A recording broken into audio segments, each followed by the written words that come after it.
Bismillahirrahmanirrahim. Assalamualaikum dan salam sejahtera.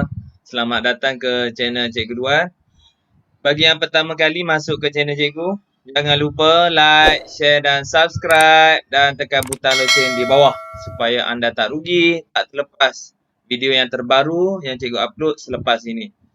So untuk kali ini, Cikgu ingin kongsikan sains tingkatan 2 KSSM dengan subtopik 4.2 pertahanan badan. Patogen memasuki badan melalui sistem respirasi, sistem pencernaan, sistem perkumuhan dan kulit. So untuk sebelum ni pun kamu dah faham, dah tahu apa maksud patogen. Okey. Patogen perlu dimusnahkan oleh badan. Okay, ini contoh. Kita tengok. Mekanisme pertahanan tidak spesifik. Okey, kulit. Ni barisan pertama. Ni macam frontliner lah ni. Okey, kulit. So, fungsi kulit apa dah? Untuk menghalang patogen daripada memasuki badan. Okey. So, yang ni terlepas. Dia masuk ke barisan pertahanan kedua. Patogen yang berjaya melepasi barisan pertahanan pertama akan memasuki sistem darah dan berhadapan dengan barisan pertahanan kedua. So, proses nama dia apa ni? Melawan patogen melalui fagositosis. Fagositosis. Yang ni. So, masa ni lah sel darah putih mainkan peranan masa ni. Okey. Barisan pertama tadi apa? Kulit. Barisan pertahanan kedua sel darah putih. Okey. Okey, kita pergi satu-satu. Barisan pertahanan pertama, kulit, membran mukus. Okey, apa peranan ni kulit? Kulit manusia terdiri daripada lapisan yang liat dan sukar ditembusi oleh mikroorganisma. So kulit ni kita ni liat, susah. Kuman ke, bakteria ke, susah nak masuk. Kecuali, ada kecuali. Mikroorganisma hanya dapat menembusi kulit jika terdapat luka atau kecederaan. Baru dia boleh masuk. Kalau ada lompang kat mana luka, baru dia boleh masuk dalam badan kita. Peluh dan sebum yang dirembeskan oleh kulit mengandungi bahan kimia yang boleh memusnahkan mikroorganisma. So Allah buat, Allah cipta peluh ni bukan saja-saja ni. Dia boleh matikan kuman. Ini. Peluh. Membran mukus. Membran mukus ialah membran yang melapisi salur pencernaan dan salur pernafasan. Mikroorganisma yang memasuki salur pernafasan akan ditapis oleh bulu hidung dan diperangkap oleh mukus yang terdapat di dalam rongga hidung. Filter lah.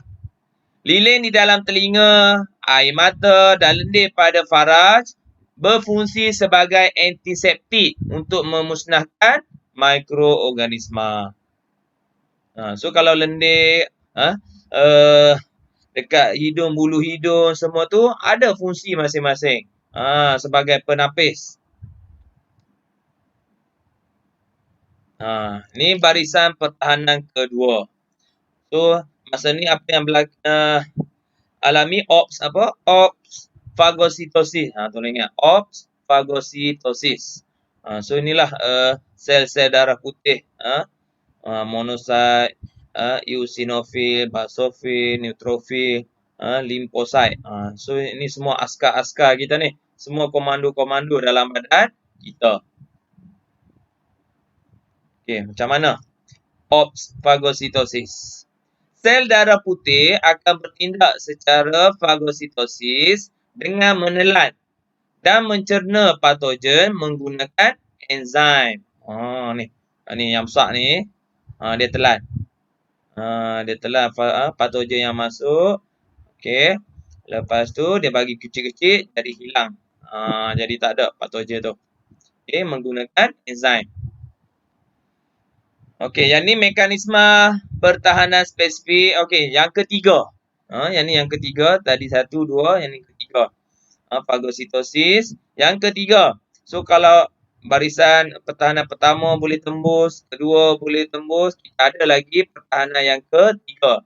Melawan patogen melalui penghasilan antibody. Antibody melekat pada patogen, mengelakkan patogen daripada memasuki sel perumah. Ni yang dia melekat. Okey. So, antibody yang Y ni, kalau ada patogen masuk dalam badan, dia pergi dekat patogen dan melekat. Antibody menyebabkan patogen menggumpal. Nampak? Semakin panjang ni melekat. Okey. Barisan pertahanan ketiga. Sistem keimunan badan. Keimunan ialah keupayaan sistem badan kita melawan sesuatu patogen sebelum badan dijangkiti sesuatu patogen. Okey. So, sebelum patogen masuk tu kita boleh tangkis dah. Okey. Boleh elak dah. So, tu nama dia keimunan. Melibatkan penghasilan antibody apabila terdapat patogen memasuki badan. Antibody ialah protein yang dihasilkan oleh sel darah putih ke dalam aliran darah sebagai gerak balas terhadap antigen. Okey. Antigen ialah apa dia pula antigen ni? Zat asing atau bahan yang bukan daripada badan sendiri yang merangsang penghasilan antibody. Antigen terdapat pada patogen, molekul toksin dan sel darah daripada kumpulan darah yang lain. So dia antigen ni apa dia? Zat asing, benda luar. Okey.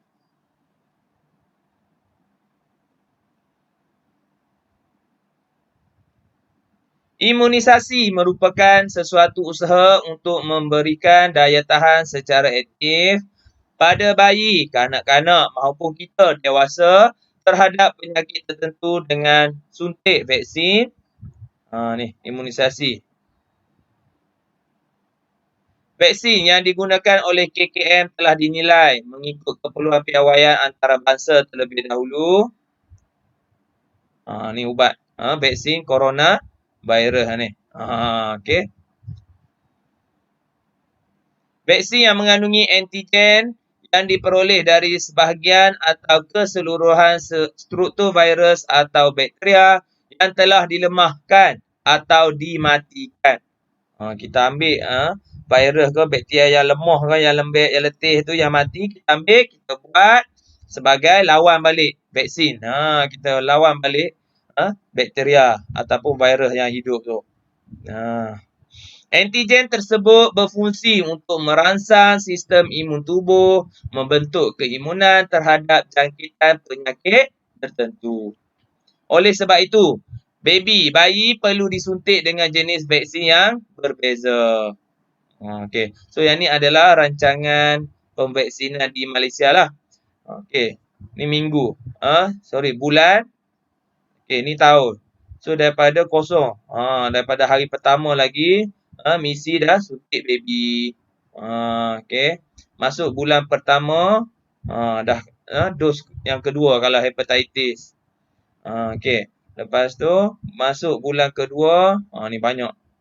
Okey, dos 1, dos 2, dos 3. Dah macam tu lah. So yang ni adalah rancangan pemvaksinan di Malaysia. So sangat-sangatlah rugi kalau kita warga Malaysia ni tak ambil rancangan pemvaksinan ni.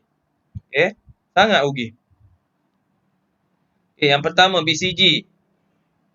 BCG ialah Bacillus guerin. Vaksin yang memberi perlindungan terhadap tuberkulosis. So yang ni untuk batuk, ubat untuk elak daripada TB, batuk kering. Ini BCG.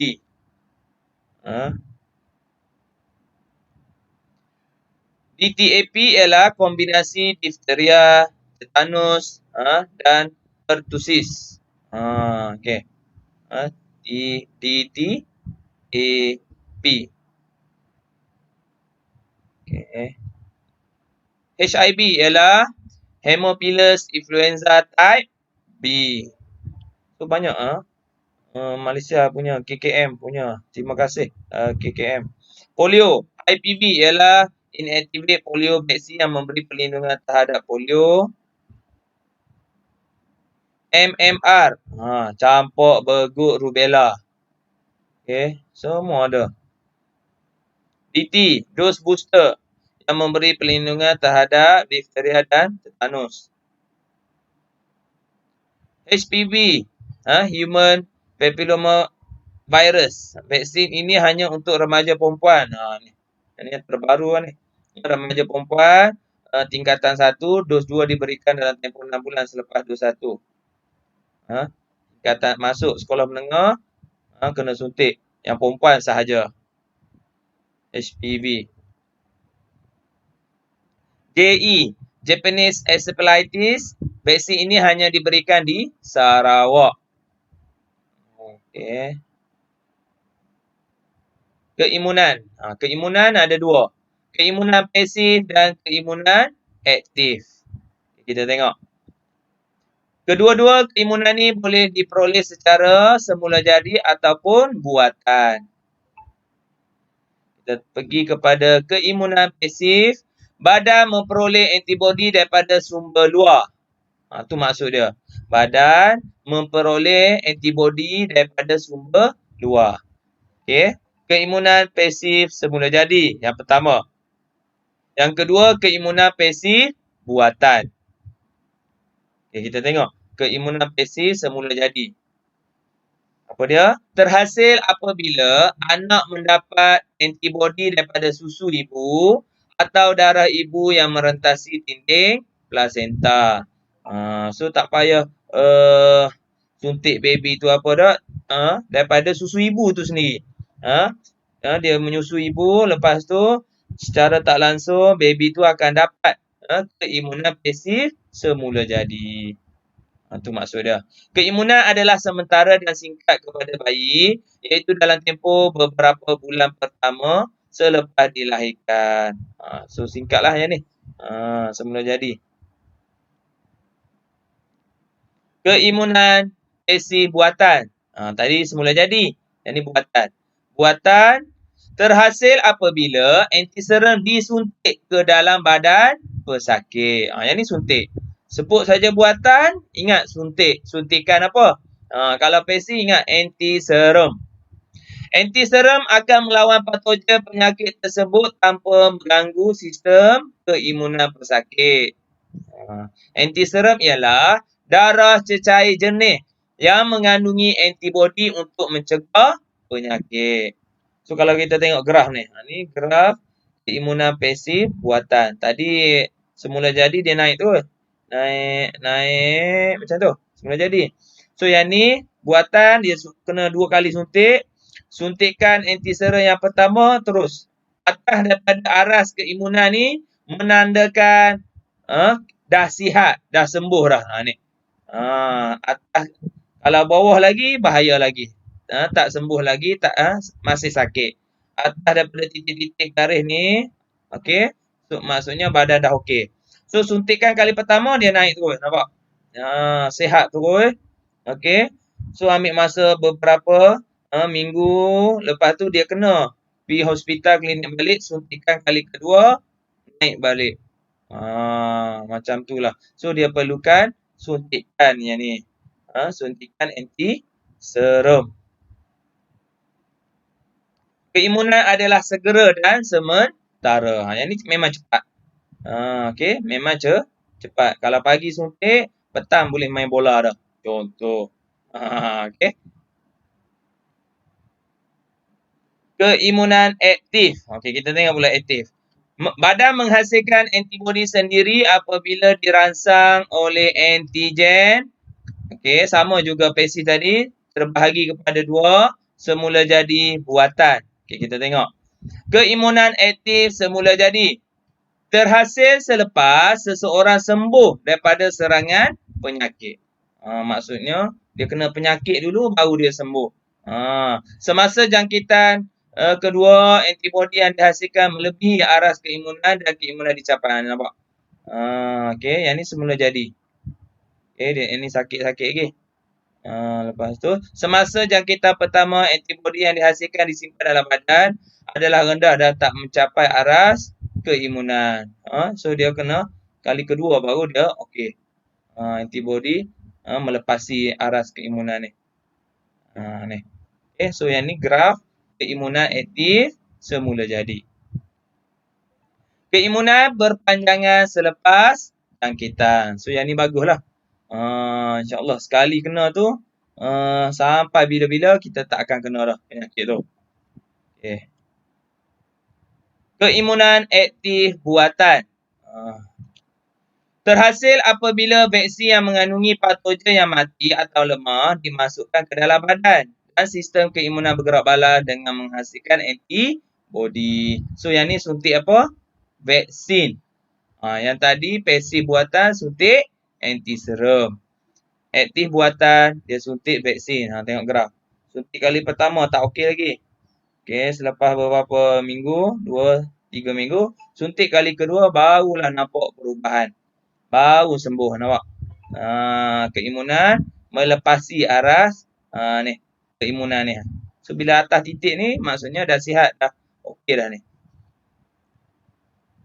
Keimunan berpanjangan selepas jangkitan. Antibiotik. Kita pergi sikit. Antibiotik yang kita makan akan dikumuh keluar daripada badan kita dan dos akan berkurangan. Kita perlu mengambil dos antibiotik pada masa yang ditetapkan supaya aras antibiotik sentiasa optimum. Okay. Sistem keimunan yang mantap. Badan manusia dilengkapi dengan pelbagai sistem, termasuklah sistem keimunan. Apabila berlaku ketidakseimbangan dalam badan atau terlalu banyak toksin, sistem keimunan kita akan menjadi lemah. Itu yang tak mahu. So kita tengok kepada punca. Punca apa? Sistem keimunan menjadi lemah ni. Yang pertama, terdedah kepada pencemaran udara. Sekarang ni, kualiti udara. Terutamanya di kawasan perindustrian. Yang kedua, terdedah kepada pestisid. Baja kimia. Ini, baja kimia. Yang ketiga, mengalami tekanan perasaan. Sekarang ni musim orang kata musim tak boleh apa? Tak boleh keluar. Memang duduk rumah, stay at home, keluar jika perlu. So alami tekanan perasaan. So bila mengalami tekanan perasaan tu, secara tak langsung keimunan badan kita menjadi lemah. Okey, tu salah satu punca dia. Pengambilan gula secara berlebihan. So kalau gula lebih pun bahaya juga. Tak boleh. Jadi badan kita jadi lemah. Amalan yang menguatkan sistem keimunan. Macam mana nak bagi kuat balik badan kita? Yang pertama, mendapat rehat dan tidur yang mencukupi.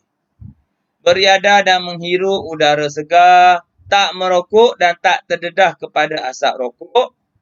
Melakukan pemeriksaan kesihatan secara berkala. Okay, medical check up. Setahun 2 kali ke.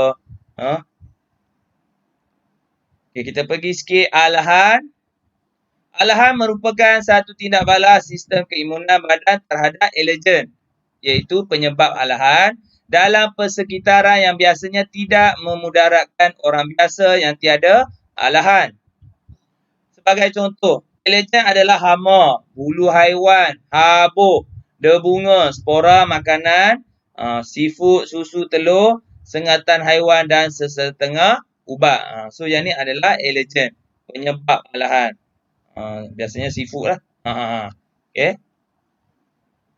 Wallahualam. So setakat itu saja perkongsian cikgu untuk bab 4. Jika anda suka video cikgu, like, share dan subscribe dan tekan butang loceng di bawah. Sehingga berjumpa lagi dalam video akan datang. Wallahualam. Assalamualaikum.